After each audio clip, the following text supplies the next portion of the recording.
Hey team, it's Daniel again with Brazos Boars and Varmits. So me and Marcus the Fall Guy went out one night on this one property that is real brushy, real thick, and so we found these two hogs because we basically just drove right up on them. You know, that electric golf cart's so quiet that we got to 30 yards, looked left, and bam, there they are. There's actually two in here. There's one on the left that you do see very well, and then there's one in some brush a little bit off to the right behind it, a little bit harder to see. So me and Marcus went a little bit further right down this path so we could get a good angle, good look, good shots on both of these. Now, you remember whenever you were younger, for me this was as I was a kid, you are shooting a gun and then you have one that goes dud and you pull it out and you take a look at it and it's got a pit in the primer and it was just a soft primer strike, or it was a bad primer, something was wrong with it, and I pulled this thing out and looked at it, and my dad took a look at it, and he chunked that thing as far off in the distance as he could throw it, and he said that is the best thing that you can do with one of those. It ain't good for nothing, don't ever use it again, just throw it away and be done with it. So I've stuck with that. I've always just thrown those away. I've, gotten rid of them somehow and never had any second thoughts about it. Well, my buddy Marcus, he was shooting and he had one of those and he decided at some point, I'm just going to shove it back in the mag, and he's had some success with it firing again.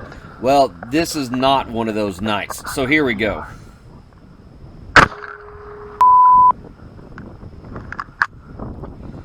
So you saw my hog went down and his did not. His ran.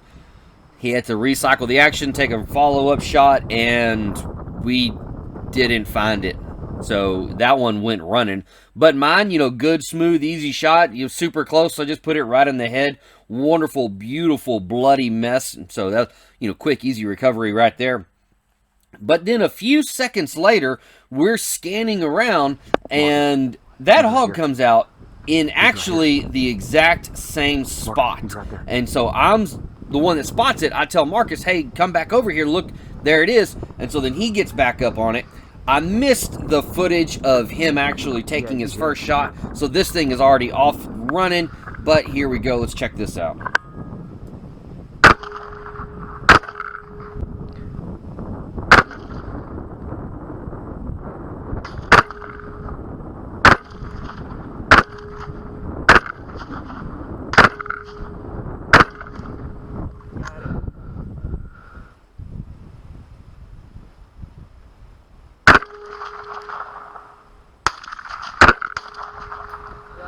Obviously, some of those shots were misses, but when we actually did recover this hog, it was chock full of holes all along the side. So that was a tough bore right there. But we actually were able to recover this thing, even though we did have that hiccup. So guys, my tip of the week is, man, if you have one of those rounds that does that to you, just throw it away. Because instead of shooting 15, 20 times at this dude, we would have just had it down in one. So guys, hope that helps y'all keep being awesome. Bye.